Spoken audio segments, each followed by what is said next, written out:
Hello, everybody, and welcome to this episode of HCTalk. As always, I'm your host, Lance Gormley. Our guest on the program today is Ward Willis, who is a teacher of science and social studies at Halstead USD 440, and he happens to be USD 440 Halstead School Teacher of the Year. How are you doing today, Ward? I'm doing great. Good. I saw it come up on social media, and I'm always looking at ways to, just really bring people from Halstead, Heston, Newton, other areas in Harvey County on the program to be able to just learn about your life, learn about who you are, where you hail from, right? And then, of course, how you got an award, right? So anyway, just I always start out the program is to find a little bit more about you as far as biographies goes, and just start with where were you born and grew up, Ward? Well, I was born in Beloit, Kansas, Mitchell County Hospital, and I lived in Beloit for 3 years, and then my parents bought a home in Jewell, Kansas. I don't know if you're familiar with Jewell. I know Beloit, and that's out there in the sticks. So Jewell is probably out there. It's north, about 15 miles of Beloit, and it's on Highway 14, and that's where I graduated high school in 1991, and of course was involved in a lot of things, that all the kids were at that time, track and football and basketball and, just trying to figure out where I was going in life. Yeah.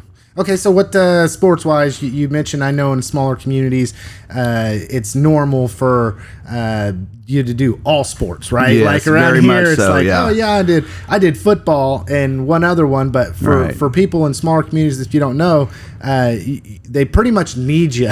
Yeah, they do. So which one was your favorite? What did you most enjoy? Well, my favorite was probably basketball. My best was track. Okay. But and football, I was the one that always got hit the hardest.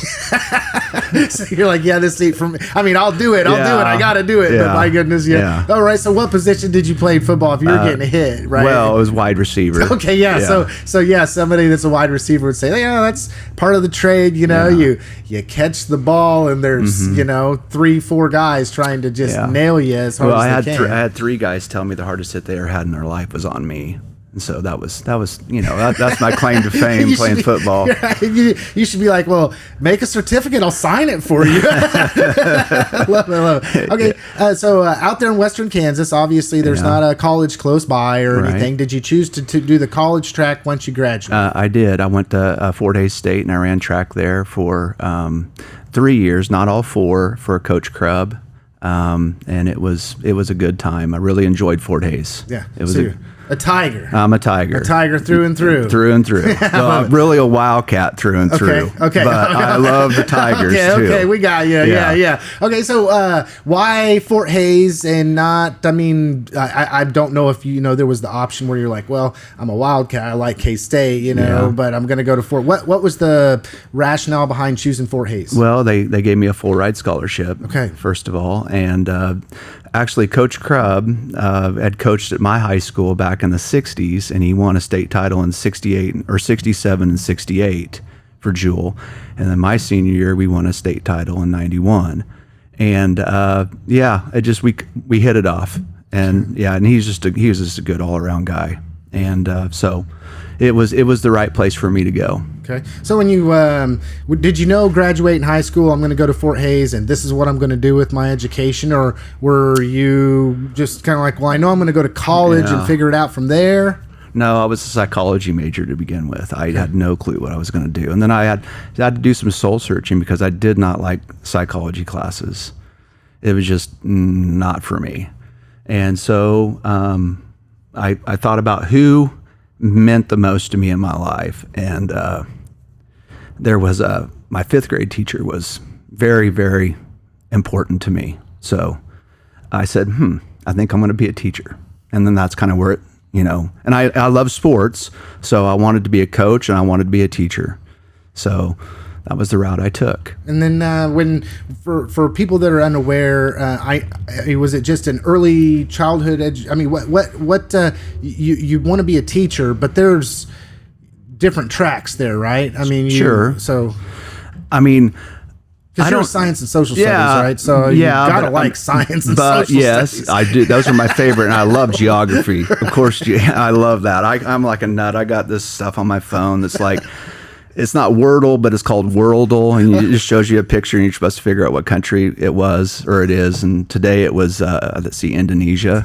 And I was like, I can picture it in my head. And my wife has no idea how I can do that. Like, where's that? Right? Yeah. I know every country on the face of this earth. Yeah. Well, I'll tell you what, it's hard when all you get is just the picture of it, the outline of it. You're like, man, where's that at? I know I've seen it, but no. I mean, what the question was.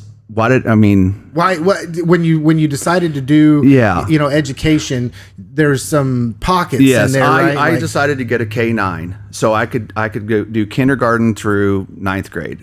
I really don't even know why I chose that, but I think God had a purpose for me. Yeah. So and you'd mentioned a teacher that was influential in your life at that age, and that's a pivotal age. I mean, in there, if kids get a good basis of education and a love of learning, which generally speaking comes back to the teacher, right? Because you got this whatever you're teaching. If I have subjects that I like and subjects that I didn't like, but it was interesting. I can attest to the fact that there were subjects that I really wasn't necessarily interested in growing up during that time. But if I had a teacher that was engaging and tried to make it fun and wanted to have, you could tell they wanted to make a personal investment in your life, then it changes the game on that. You can take a subject that you don't like and realize that you really do like it, depending upon the teacher.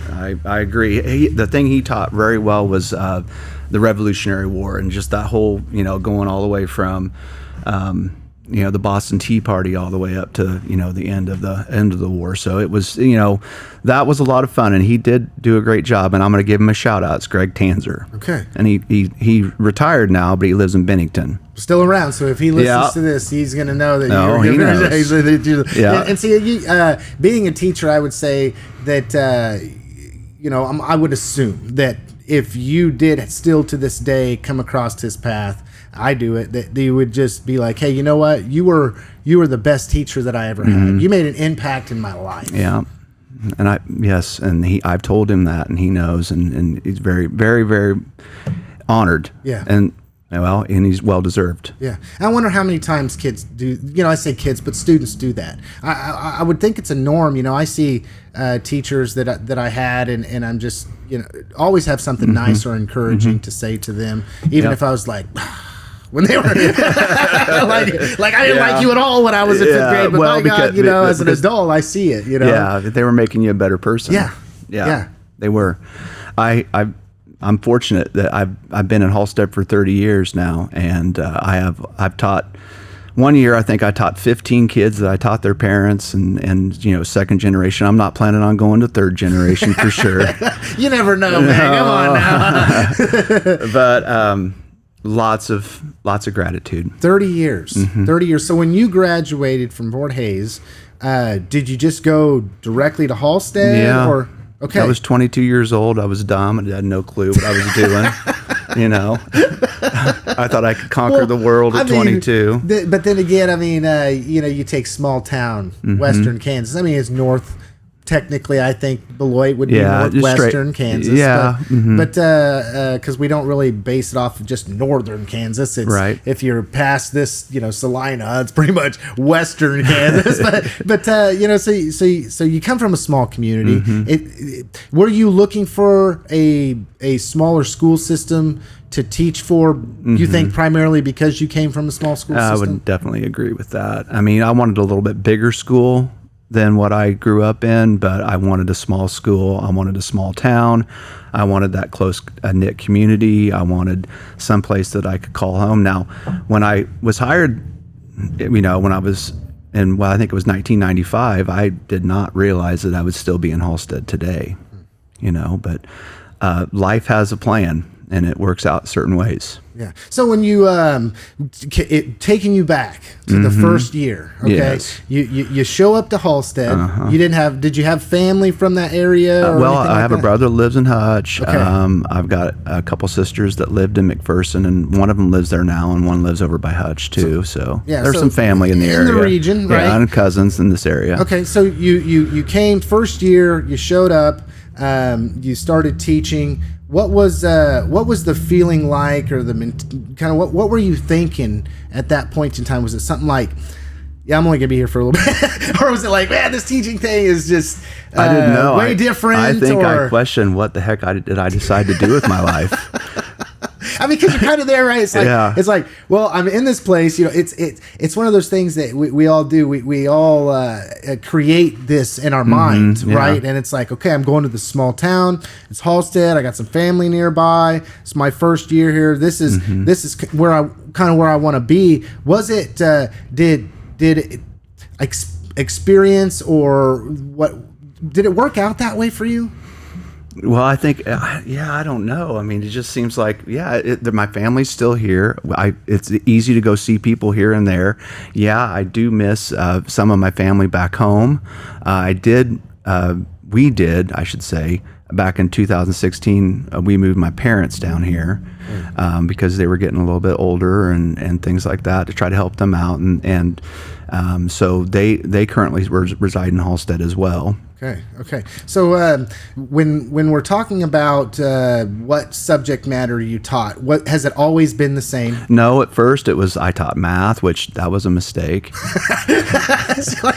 so I'll be your math teacher. Why not? You know? What did you teach? Fifth grade, sixth grade, sixth grade math, and I taught that, and I taught English, and I've taught it all, but we've become more departmentalized over the years. And so I've been able to focus on science and social studies, which I think is great to be departmentalized, because you can really get into your subject and your subject. Like, there are so many things that I know about ancient civilizations, or I know about earth science, that I can really bring to life for the kids. So I think it makes you as a better teacher as a whole. Okay, so are you saying that in the past, the way that it worked was you were a sixth grade teacher, and so with that, then you taught various sixth grade, and now you're more subject matter in classification of kids in that direction? Yes. Okay, so I just want to get into this.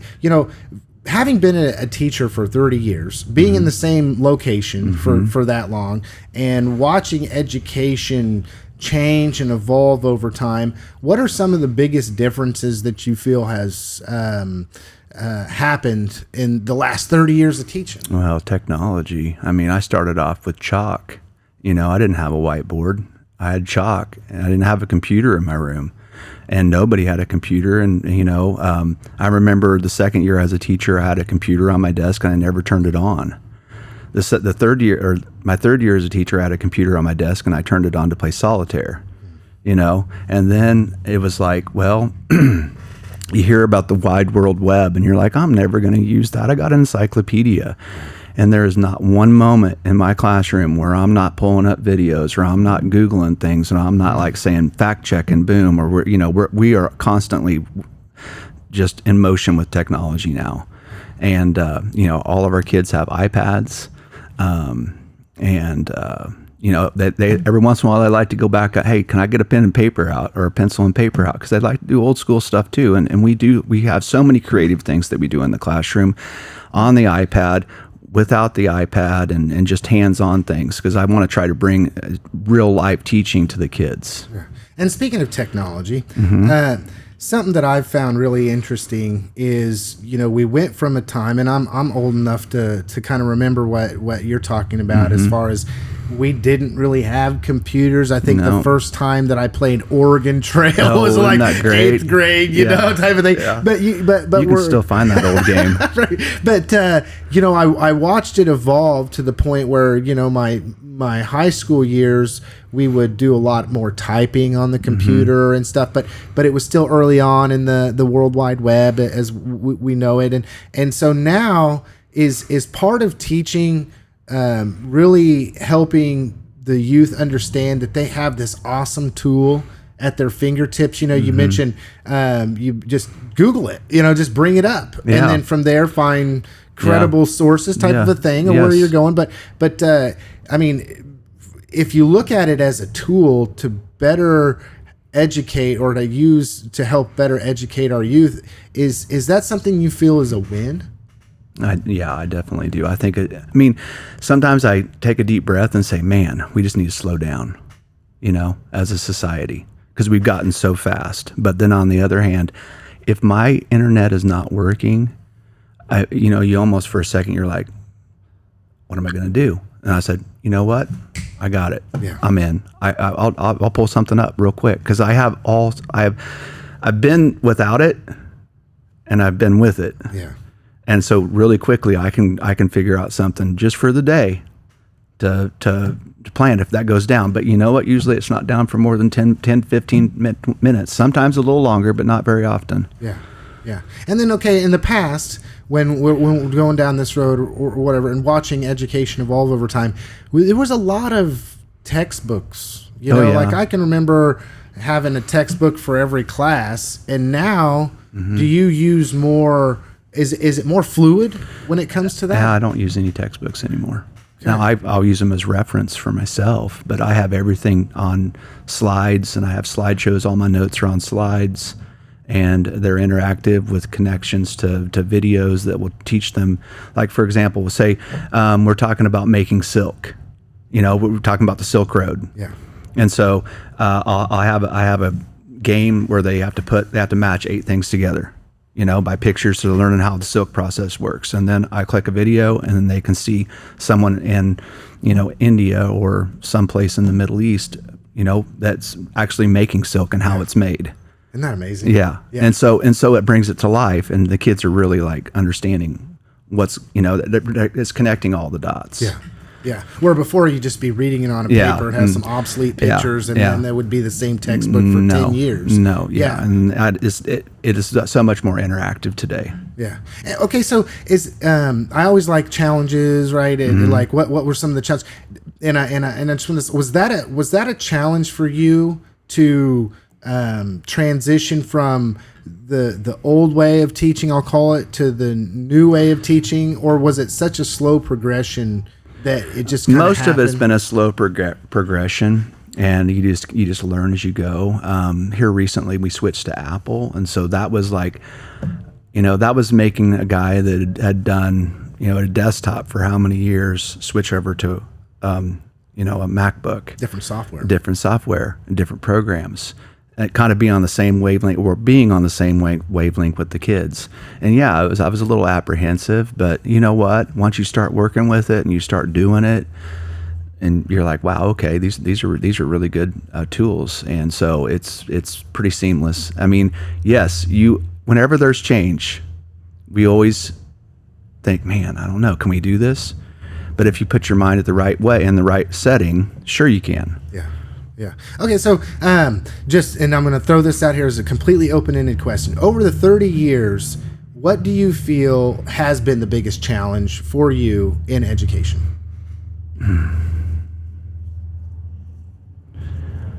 I don't know. I mean, I've enjoyed my job. I feel like it's been a blessing. I mean, yeah, there's challenges.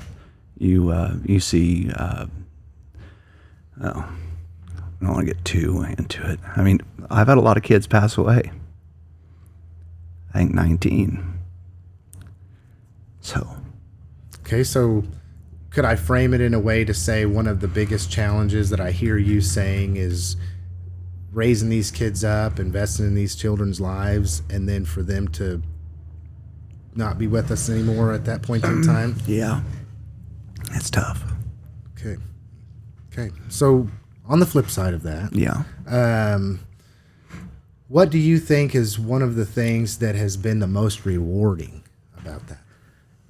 Oh, I mean, getting up every day and making sure you make a difference in someone's life. I mean, that's why I do. That's my why. Yeah, that's your why. So if I was to say, why do you do what you do? Yeah, to make a difference. Wake up. Oh, sorry. You're good, man. You're good. Do you want to take a break? No. Okay. I got some mental pictures in my head. Okay. Okay. Well, I just got to say, I'm good. Ward, man,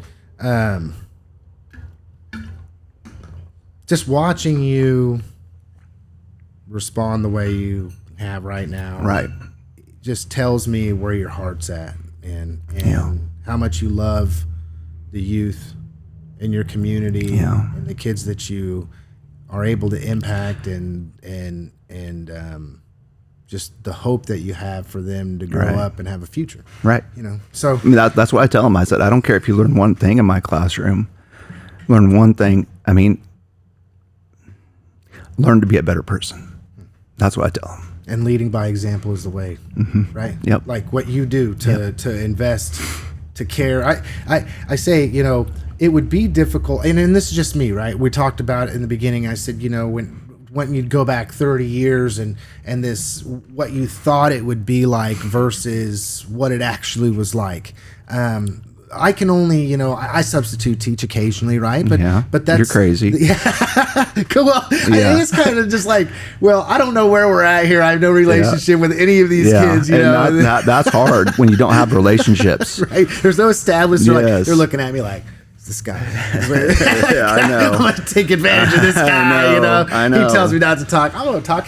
But there's been like snippets. I've had a couple times that I've taught and stuff. There was some youth that I was like, man, I wonder if they are as difficult for their primary instructor as they are for me. Are they just testing the boundaries? I mean, like, what is it? And then it seems like those youth that I just take the time to spend a little bit extra time and be like, you can do this, right? This, you've got this. Look, this is, just being an encourager. And then at the end of the day, they want to come up and give me a hug. Yeah. I'm like, man, that's a pretty good job. Type of thing. He's like, it's just a snippet, right? That I get to see of the impact that a teacher makes. But at the same time, having not done the day-to-day grind, is there ever a time in which you just, I don't know, Ward, like I don't want to put it in a negative context, but just to say, like, you just throw your hands up and you're like, man, this, you give and you give and you give and you don't get back. Sometimes that does happen. Am I making this connection here? Yeah. Sometimes you have to question yourself. I mean, I know you have many great things that every day, and then you have that one, and that's the one you take home with you. Yeah. That's the one that wakes you up in the middle of the night. You're like, dang it. Why am I thinking about this kid right now? And stuff like that. So, yeah, I mean, there's a lot of rollers, what do you call it? A roller coaster ride sometimes. And the teacher's lounge is always good, so you can bounce some ideas off of each other, because you need to let some frustration out every once in a while. Right. Okay, speaking of USD 440, we've got different schools here. Right, sure. We got, and of course, I think there's an element of pride in our schools. Sure. And I'm a railer, or I'm a blue dragon, or I'm a swather, or whatever. But you've stuck for 30 years with 440. So why, like, is it something about the culture there? It can't be just you, I think, going to work every day and beating your head against the wall and going, this is where I'm going to be, this is where I'm going to be, and I'm not moving. No. So there's got to be something there that is either nurtured in the faculty or a culture of some kind that's been established. Can you put your finger on anything that is extenuating outside of yourself that you believe has really kept you where you're at there for all this time? Well, I'm committed to Halstead, and I've been committed to Halstead for a very long time, and I've been committed to a lot of people that I've taught with. Some of them are my mentors. Some of them are close, dear friends. I mean, I've had some administrators that have been phenomenal and always have my back, and have just been tremendous people.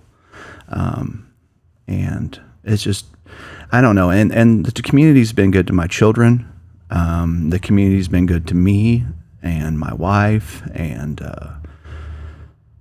I don't know. We've made a lot of friends and connections, and our church is there. We have all kinds of things. It's home. Yeah, yeah. So it's home. Could I say that the culture of Halstead as a community is strong? That the culture of the community which supports their school is strong? That the parents support their children strong, support teachers strong, like just a real strong, robust culture of appreciation, maybe?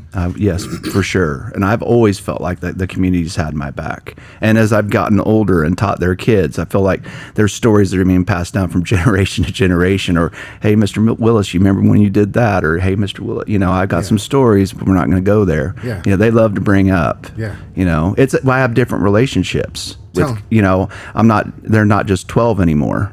Now they're 40. Yeah, and they're able to see, looking back from the perspective of an adult with children, like, you better leave that Mr. Willis alone. He's going to get you. Okay. So you mentioned that you like sports and stuff, and you said you wanted to be a coach, right? Sure, yes. So not only have you taught various different subjects over time, but pretty much now, maybe it'll change, but I'm assuming, just picking up on what you're saying with the way education has evolved, that you're most likely going to be teaching the same subject matter for the duration. Maybe not. You don't have to, right? But I would hope so. Okay, so the way it's evolved, you were able to get into a groove. You're able to teach some of the same concepts year after year after year. Okay, so you then at some point chose to do more. Right, by being a coach or something of that nature. So how many years did you go along in school there teaching before you decided, hey, I want to do more? I'm gonna work after hours, basically, because that's really what it is. And then invest in this way with extracurricular activities through sports. Well, I'm still coaching track. I'm the middle school head coach, and I have only been that for 5 years because. My mentor, Curtis Vermillion, shout out to you, Curtis, because you're awesome. He taught me so much, and how to be organized. And so he for the first 25 years, I was his assistant. And for the last 5, I've been the head coach since he retired. I coached football at the middle school level for 25 years. I just gave it up 2 years ago. I was a head coach for 21. My last year we won our 100th game. So it was pretty awesome. Got a plaque from the kids. They made it. One of the parents had to make it 3 times because we didn't win the game, and he had the date on it. Just don't put the date on it, man. Right. Wait till afterward. But it's like one of those. No, because they made 3 of them. And the third one, we finally won the game. Right. Yeah. And they presented it to you, probably surprised you. Yeah, it was good. Yeah. And then I coached middle school basketball, mainly 7th grade. So you're there every sport, man. I was, and that was 19 years. Wow. And so then I would coach my kids in after school and in the little league and the baseball in the summer. So I was always coaching. I've taken a step back from coaching though. Here recently, I just felt like it was time. Yeah. I looked in the mirror one day and I said, "You're done," and I knew I was, and I needed to be. They've asked me to come back a couple times, but I've told them no. But the thing that I think that I'm focusing on a lot right now is we've got the outdoor classroom we're rolling. We've got a greenhouse that we're up and running. So I'm putting my energies into other things and not coaching. But I'm teaching the kids how to do real life things. And we also have a STEAM lab where we have it. All kinds of tools in there, and the kids are learning how to run saws and drills and, and hot glue guns and soldering irons and what do you call them? Wood burners. And we have all things. We're building solar boats. We're building solar cars. We're very cool. I'm trying to do things differently, not just be inside the box. Yeah. Well, and I get it. Okay. So two-part thing. I mean, I'll go back to this. When it came to the why, like why were you a educator? You could have just stopped there. So why, like every season, Ward? I mean, why every season? Well, like you're here and you're telling me, I taught 20 years of basketball. It's like, wow, like every season, one season goes into the next. You're involved. That's all extracurricular stuff after hours, right? Yeah. So why take it to that level? I mean, you're at one level where you can just be an educator and that is fine, and you got a why and you do that and you've done it for so many years. But why then go above and beyond and be so involved in all of those different ways as well? Because it was who I was or who I am. I mean, I don't let grass grow under my feet. I'm just always going. Like right now, what am I do? I own my own painting business for 38 years. On top of it all. Yeah. I wonder how in the heck I did all of that and I was still a good husband and a good father. Good family. Yes, good kids, yes, right? Sometimes. like all kids. Yeah, they you talk about that roller coaster, boy. I know. But I don't know. It's just, I was competitive. We were winners. I taught them how to be winners. And it was we had a lot of fun and a lot of great memories. And there's a lot of bonds from a lot of kids through, what we did on that football field. And they still remember certain plays. And I remember those plays because our whole heart was in it together. And, I've found a way to take people that might be average to be great. Yeah. Because they got to believe in themselves. And whether it was on the basketball court or the football field or even the track, my mentality on winning now is a little different. My mentality is I want to see the kid just do the best they possibly can, Yeah. Yeah, because you got to meet them where they're at. Yeah. Well, and I got to say, you mentioned the believing in them. You want them to believe in them, but I know that part of a youth believing in themselves starts with someone else believing in them. Yeah, absolutely. Mm-hmm. You have to, and that's kind of where you're at. That's how you get the most out of a youth who's developing and growing and learning, right? Mm-hmm. Yeah, totally. Mm-hmm. Agreed. So yes. Okay, so just a moment in time. It was kind of general 10,000-foot view of that. Was there a memorable moment of some kind that you could talk about with the audience? Maybe it was a youngster that went out for something and was just struggling, and then there's maybe one or just an instance where maybe you saw them the light bulb come on or the eyes open up and then realize I can do this, or maybe before they didn't. Oh yeah, football is a little easier than basketball because basketball is a skill sport. Football, you could take a boy that didn't know how to walk and chew bubble gum basically, and make them believe in themselves. And before the end of the season, they were doing great things. It happened over and over and over and over again. Basketball is a little more difficult because it's you have to really know your skill and you have to practice quite a bit. But there was, oh man, there's so many great moments. Coaching C team basketball sometimes could be very frustrating. But I remember, game winning shots from kids that, one in particular, he threw it over his head, and we were against Marion, and it bounced off the backboard and went in. And he because the guy was like this over him, and so he didn't know what to do, and the clock was running out, so he threw it over his head. Boom. Still remember that. Yeah. And everybody that was there that night remembers that. I remember a kid that, he struggled, but man, he was a terrible 3-point shooter, but he loved to shoot that three. Yeah. You're going to get better. You just keep doing it. Yeah. And I remember one three he made, and he looked at me and he goes, he puts his pistols in his pocket. And just track season, just having kids come up and say, hey, because we always talk about, hey, are you getting better? Did you get a PR? And they're coming up to me and they're like, hey, coach, I just made a PR. I just threw the shot put, 1 foot farther or 8 inches farther. It doesn't matter. Yeah. Or I just pole vaulted 6'6",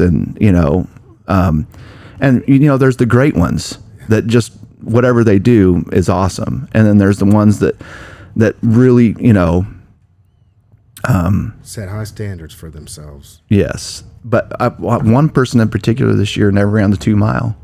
And last year as a 7th grader, he struggled running, but he made himself into a decent 2 miler this year and placed at almost every single meet. Yeah. So that was awesome. And you could just watch the confidence grow in him. Do you think, okay, as a coach and whatnot, and I know that winning, like you had mentioned, is important, right? We want to win. We're not in this to just lose. We're not losers. Right? But at the same time, it's almost as though, isn't that really what the heart of being involved in sports is it's about the youth being part of a team, whether it be a sport that is real team heavy like basketball versus like track where it's kind of you know, out there doing. But do you think that the real core part of being involved in youth sports has to do with the fact that it's all about them just believing in themselves, getting out of their comfort zone, doing better, doing better than what you did the day before? Yeah, I mean, that's what it's all about, and getting better. I said that's my why. You know, my why is making sure that I give my best so that I can make someone better. And that's what we talk about in my classroom all the time. It's just, are you a better person today? Because, you know, of things that you have done. Now, do we always fail? Yeah, I fail. We all fail. But, you know, I have a lot of kids that say, hey, Mr. Willis, I want to let you know that I feel like you made me a better person. And that is pretty cool. That's what it's all about. Okay, Mr. Willis. So, knowing that you've been doing this for 30 years, can you just see yourself just doing it until you can't do it no more? No, no, probably not. I mean, I'm gonna retire eventually, and I can't sit still. Yeah. You know, I'm gonna go get another gig somewhere, and we'll find. You know, we'll see when that day comes. We'll figure that out. But I will be doing something. Yeah. But it ain't today. It ain't today. That's right. No, and they're already talking to me. Hey, you know you're not retiring, right? For like another 20 years. Yeah, I'm not going third generation. You got to just one class. Yeah, one class I know. I have some. The person that made that set this up, because she's the one that did the Lindsay Farmer. She's probably, I don't know if you're listening, but Lindsay. She's like, you can't retire. You got to teach my last kid, which he's like 4. And I'm like, Lindsay, I'm sorry. I'm out, man. There's keep doing it. Yes. Come on now. Yeah. You got to, I mean, it's Lindsay. You know, you got to, Lindsay's come out on the program before. I know. And, she's awesome. And I tell you, you got to grant her wish, Mr. Willis. I know. Yeah. I know it. There's the bar, right? There's the bar. You got to do that. Okay. Well, usually towards the end of the program, what we do is just give the guests the last word to speak directly to the hearts and minds of anybody listening. Right. And that's coming up, so I want to drop that on you so you can kind of think about that in your mind's eye there. But, you know, I guess just being teacher of the year, right? When they came to you and they said, hey, you're teacher of the year. And they didn't come to me. They did it. It was a secret. It was at an assembly, and I was like, "Don't call my name. Don't you dare!" And they did. Ron Berry. I'm like, oh, jeez. Yeah. And then my wife and my mom was there, so that was not good. When I saw them, you already know I'm emotional. Yeah. That was pretty good. But just with that, when they called your name, was there an element of just, I don't know, I want to say it was the community showing you gratitude, but is there a full circle that happens with that you also feel gratitude that they're showing you that type of gratitude and that honor? Well, I mean, I would say definitely. I had one teacher that came up to me and said, congratulations. And I said, well, absolutely. And he's a good friend. And he said, you know, it's nice to be recognized. I said, you know, I didn't really want to be, because he goes, but you deserve it. And it's nice to be recognized. So they're wanting me, speaking about Kansas Teacher of the Year, they're wanting me to go for it. Yeah. So this next year, I'm gonna do it. I'm gonna fill out the paperwork. I'm writing my principal and I were gonna write a grant through the United Way. We've got all things we got a lot of things cooking. Yeah.